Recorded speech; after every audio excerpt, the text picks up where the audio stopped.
प्रभु यीशु मसीह जमीन पर क्या लिख रहा था। यूहन्ना 8 पद 6 से यदि आगे पढ़िएगा, इनफैक्ट अगर पद 1 से पढ़ेंगे आप पाएंगे कि एक स्त्री है जो व्यभिचार में पकड़ी गई, उस पर इल्जाम लगा व्यभिचार का और वो पकड़ा जाती है। भीड़ इकट्ठा हो गई है पत्थर हाथ में लेकर के उस पर पथराव करने के लिए। ऐसे में प्रभु यीशु मसीह भी उस जगह पर मौजूद है, कुछ शास्त्री और फरीसी भी वहां मौजूद हैं। और ये जो पूरी बात अभी होने पर थी, यानी कि जो स्त्री पर पथराव होने जा रहा था, ये बात मूसा के द्वारा जो व्यवस्था मिली थी उस बात पर आधारित थी। उस व्यवस्था के अनुसार उस स्त्री को मार दिया जाना था। ये वही समय था जब शास्त्री और फरीसी प्रभु यीशु मसीह को उस बात में डालना चाहते थे। वो किसी तरीके से कुछ ना कुछ उसके ऊपर डाल करके उसे फंसाना चाहते थे। उसके सामने इस बात को रखते हैं और कहते हैं, यीशु, मूसा की व्यवस्था कहती है स्त्री को पथराव करके मार देना चाहिए, अब तेरा क्या कहना है, इसके साथ क्या किया जाए। प्रभु यीशु मसीह ऐसे में जमीन की तरफ नीचे देखने लगता है और झुक करके कुछ लिखता है। फिर उनकी तरफ सीधा खड़ा हो जाता है और कहता है, तुम में से जिस किसी ने आज तक एक भी पाप नहीं किया है वो ही पहला पत्थर उठा करके स्त्री पर फेंकेगा। यीशु मसीह फिर झुकता है और झुक करके कुछ लिखने लगता है। और जब तक वो लिख रहा था, भीड़ वहां से एक एक करके जाने लगती है। जितने जन वहां मौजूद थे उस भीड़ में, वो एक एक करके जाने लगते हैं। जब यीशु मसीह फिर से उठता है और स्त्री की तरफ देखता है, पूछता है, वो भीड़ कहां चली गई जो अभी तुझे मारने पर थी। स्त्री कहती है, अब कोई भी नहीं है यहां।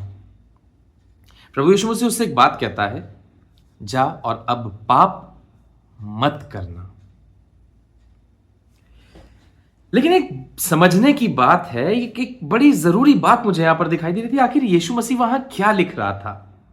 बहुत सारे लोगों का मानना है वही बात जो यीशु मसीह ने कही उस स्त्री के बचाव में। ऐसी मान्यताएं भी हैं पुरानी कि यीशु मसीह वहां लोगों के पाप लिख रहा था। एक बहुत गहरी बात जो मैं प्राप्त करता हूं, मैं अपने आप को रोक नहीं पा रहा था, मैं आप सबके साथ इस बात को बांटना चाहता हूं। एक बड़ी आशीष थी, जानते हैं, इस बात के पीछे कि यीशु मसीह वहां पर क्या लिख रहा था। लेकिन आइए उसको समझने से पहले हम उस फाउंडेशन की तरफ चलते हैं, उस बात की तरफ जो नींव के समान ठहरती है। निर्गमन की पुस्तक उसका 31वां अध्याय देखिएगा और उसके 18वें पद में, ये वो समय था जब सिनाई पर्वत पर यहोवा के साथ मूसा मौजूद है और यहोवा उसको अपने हाथों से लिखी हुई वो 2 पत्थर की पट्टियां देता है। उस पर वो 10 आज्ञाएं लिखी हुई थी जिस पर पूरी व्यवस्था आधारित थी। ध्यान दीजिएगा, उसी व्यवस्था के अनुसार इस स्त्री पर पथराव किया जाना था जिसे यीशु मसीह बचा लेता है। एक बहुत जरूरी समझने वाली बात है। ये बातें जो मैं आपके सामने रख रहा हूं, इसका कारण ही यही था। जो बात मैं आपको बताना चाह रहा था, जिस तरफ मैं आपका ध्यान ले जाना चाह रहा था, वो बात ये थी कि ये वही हाथ थे जिन्होंने पहली बार किसी सतह पर, किसी सरफेस पर कुछ लिखा था। उस पत्थर पर जब सिनाई पर्वत पर परमेश्वर लिख रहा था और मूसा को वो 10 आज्ञाएं दे रहा था लिख करके, ये वही हाथ थे जो अब यीशु मसीह के द्वारा उस भूमि पर धूल में, उस मिट्टी में कुछ लिख रहे थे। लेकिन इसके पीछे जो बात मैं प्राप्त करता हूं बहुत गहरी है और आशीष से भरी हुई है। यीशु मसीह इस समय जो बात मुझे और आपको दिखाना चाह रहा है, जानते हैं वो क्या थी? वो लोग जो वहां खड़े थे उस बात को प्राप्त नहीं कर पा रहे थे। वो इतना कंफ्यूज हो गए थे यीशु मसीह की बातों से कि वहां से किसी भी तरीके से बस भाग जाना चाहते थे। चले जाओ यहां से, जल्दी से इस जगह से जल्दी से हट जाओ, इसने ऐसी बात कह दी है कि अब यहां खड़े नहीं हो सकते।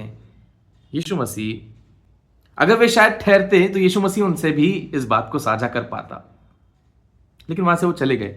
मैं और आप अभी यहां ठहरे हुए हैं और वचन से इस बात को हम पढ़ने पा रहे हैं। यीशु मसीह जो झुक करके भूमि की तरफ मिट्टी पे लिख रहा था, ये इस बात की तरफ इशारा कर रहा है।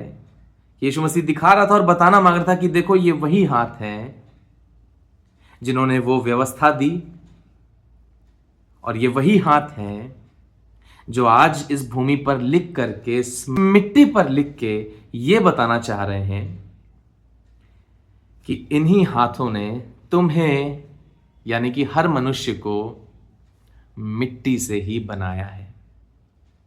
यानी कि जो मनुष्य उस समय खड़े होकर उस स्त्री के ऊपर इल्जाम लगा रहे थे, उस इल्जाम लगाते वक्त शायद वो भूल चुके थे कि परमेश्वर ने उन्हीं हाथों से उस स्त्री को भी रचा था और इन्हें भी रचा था।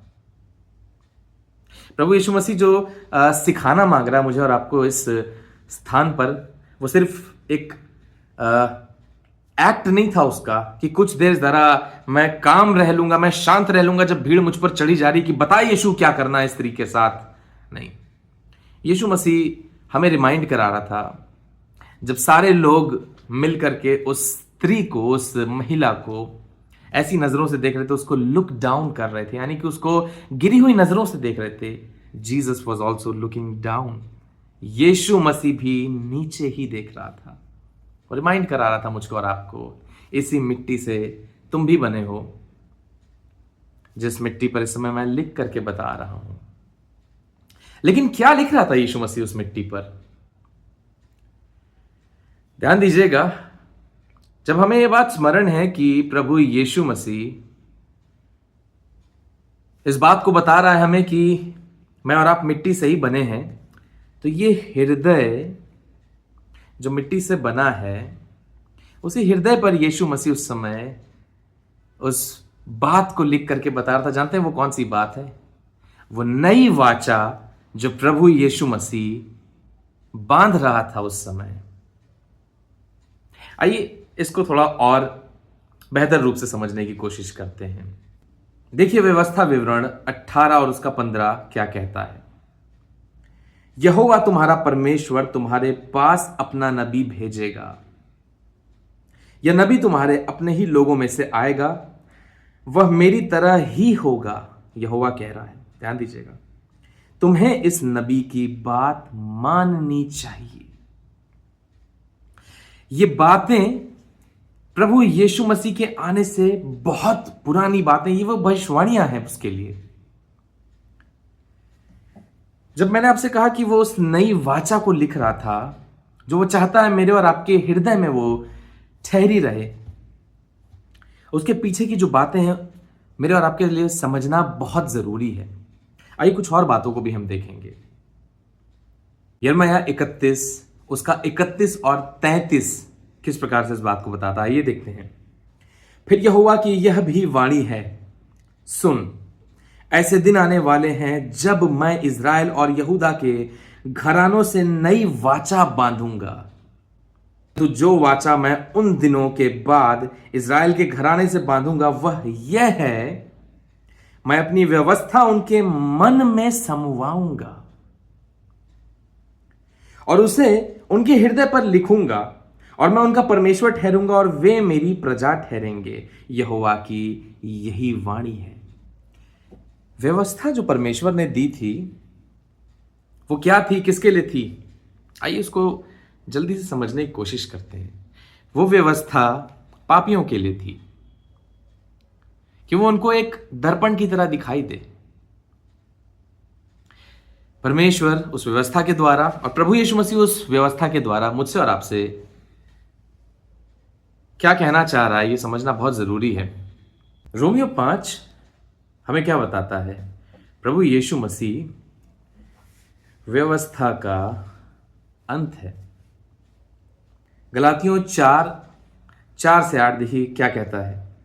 किंतु जब उचित अवसर आया तो परमेश्वर ने अपने पुत्र को भेजा, जो एक स्त्री से जन्मा था और व्यवस्था के अधीन जीता था, ताकि वह व्यवस्था के अधीन व्यक्तियों को मुक्त कर सके, जिससे हम परमेश्वर के गोद लिए बच्चे बन सकें। कितनी जरूरी बात थी ये। क्या प्रभु यीशु मसीह मुझको और आपको बताना चाह रहा था? और फिर क्योंकि तुम परमेश्वर के पुत्र हो, सो उसने तुम्हारे हृदयों में पुत्र की आत्मा को भेजा। वही आत्मा हे अब्बा, हे पिता कहते हुए पुकारती है। इसलिए अब तू दास नहीं है बल्कि पुत्र है, और क्योंकि तू पुत्र है इसलिए तुझे परमेश्वर ने अपना उत्तराधिकारी भी बनाया है। क्या सुंदर बात ये बताता है। एक बात और देखेंगे हम लोग जल्दी से, फिर हम लोग अंत करेंगे और हम उस कंक्लूजन पर आएंगे, कहानी के उस अर्थ पर आएंगे। इस बात से जो प्रभु यीशु मसीह मुझे और आपको सिखाना चाह रहा, जो आशीष की बात मैंने आपसे कही थी, उस अर्थ पर आते हैं जल्दी से। गलातियों 5:22 और 23 एक बड़ा ही सुंदर ये पद है। इसको अपने हृदय में रखिए, देखिए कितना जरूरी है। इस प्रकार से लिखा हुआ है, परात्मा का फल प्रेम, आनंद, मेल, धीरज और कृपा, भलाई, विश्वास, नम्रता और संयम है। इसके आगे एक बहुत जरूरी बात लिखी हुई है, ऐसे ऐसे कामों के विरोध में कोई भी व्यवस्था नहीं है। जो प्रभु यीशु मसीह उस वक्त लिखते हुए और उस स्त्री को माफी दिलवाते हुए, उस भीड़ से बचाते हुए जो स्थापित करना चाह रहा था, जानते हैं वो क्या सिखा रहा था? इसी नई वाचा को जो वो चाह रहा था कि देखो, इसी भूमि की मिट्टी पर, इस धूल पर जिससे मैंने तुम्हें बनाया है, जिसका हृदय तुम्हारा है, जो मैंने ही रचा है, जिस पर मैं इस नई वाचा को लिखना चाह रहा हूं, वो इसकी तरफ इशारा करती है। ऐसी ऐसी बातों की तरफ जिनके विरोध में कोई भी व्यवस्था नहीं है, जो कि गलातियों 5:22 और 23 बताता है। यीशु मसीह एक बड़ी सुंदर बात दे रहा है इस वक्त, जानते हैं क्या? आइए उसको मैं और आप ग्रहण करें।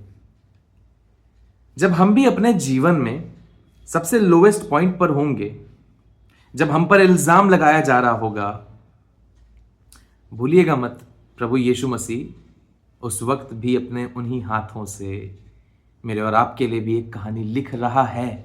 भूलिएगा मत इस बात को। और एक और बात हम याद रखें, किसी पर इल्जाम न लगाएं, नहीं तो हम पर भी इल्जाम लगाया जाएगा। क्योंकि मैं और आप भी उसी मिट्टी से बने हैं जिससे वो व्यक्ति बना है जिस पर हम इल्जाम लगा रहे हैं।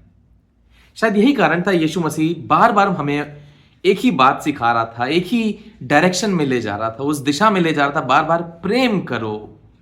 वो प्रेम करना जानते हैं क्षमा भावना देता है। प्रेम करने से ऐसी बातें आती जो यीशु मसीह का व्यक्तित्व था। यीशु मसीह जब बता रहा है कि वो व्यवस्था को पूरा करने आया था, जब वो व्यवस्था का अंत ठहर रहा था, शायद मुझसे और आपसे भी वो यही चाह रहा था कि अपने इस हृदय को मैं और आप खोल दें उसके लिए कि अब वो वहां पर उस नई वाचा को, जो प्रेम, क्षमा भावना, अच्छी बातें, उन भेड़ों के समान हम हो जाएं जो यीशु मसीह का शब्द पहचानती है, ये वाली बातें अपने हृदय में हम बसा सकें। लेकिन ध्यान दीजिए, ये जो समय चल रहा है लेंट का सीजन, और इन दिनों जब हम कोशिश कर रहे हैं प्रभु यीशु मसीह को समझने पाए बेहतर, क्या अब हम उसे मौका दे रहे हैं? क्या अब हम अपने हृदय के द्वार को खोल रहे हैं कि यीशु मसीह अब वो समय है, लिखिए इस पर उस वाचा को और उससे भर जाए हमारा हृदय। आइए इस बात से आशीष प्राप्त करें कि प्रभु यीशु मसीह जब उस हृदय पर लिख रहा है तो एक बड़ी आशीष ले लें अपने जीवन में और अपना हृदय यीशु मसीह को सौंप दें। आइए वही भावना हमारे हृदय में ठहरे, अपने हृदय में उसी भावना को लेकर चलें जो यीशु मसीह उस समय उस स्त्री को बचाते हुए और क्षमा करते हुए सिखा रहा था। जानते हैं ये क्यों कर पा रहा था यीशु मसीह? वो प्रेम था, वो दया थी उसके अंदर, नम्रता थी, भलाई थी, करुणा थी। ये वाली बातें जब मेरे और आपके जीवन में भी ठहरेंगी, जानते हैं क्या होगा? परमेश्वर का एक बड़ा सामर्थ्य काम करेगा हमारे जीवन से भी। प्रभु यीशु मसीह उस नई वाचा के द्वारा और अपनी उस लिखावट के द्वारा मेरे और आपके जीवन को सदा के लिए बदलना चाहता है। उस व्यवस्था में ना ठहरिए जो इस हृदय को पत्थर कर देता है। वही यीशु मसीह याद दिला रहा है, जानते हैं इस समय, कि देखो मैंने जब पहली बार अपने हाथों से लिखा था और पत्थर पे मूसा को लिख करके वो आज्ञाएं दी थी जिस पर व्यवस्था आधारित है। उस व्यवस्था से अपने हृदय को कठोर ना कर लो, लेकिन उस लिखावट को याद रखो जो मैंने भूमि पर उस मिट्टी में, उस धूल में लिख करके तुम्हें सिखाया था कि यही तुम्हारा हृदय है जिस पर मैं उस नई वाचा को अब लिख रहा हूं। आइए परमेश्वर के इन बातों को और गहराई से समझने पाएं। और आपके साथ खुशी खुशी एक बात और शेयर करना चाहता हूं अंत में। हमारे 100 सब्सक्राइबर्स से ज़्यादा अब हो चुके हैं। अभी रिसेंटली हमने चैनल शुरू किया है और परमेश्वर का बहुत अनुग्रह है इस चैनल पर। और धन्यवाद जितने लोग जुड़ने पाए हैं, आप सबका बहुत बहुत धन्यवाद। परमेश्वर आप सबके साथ हो, परमेश्वर आपको ढेरों आशीष दे। जय मसीह की।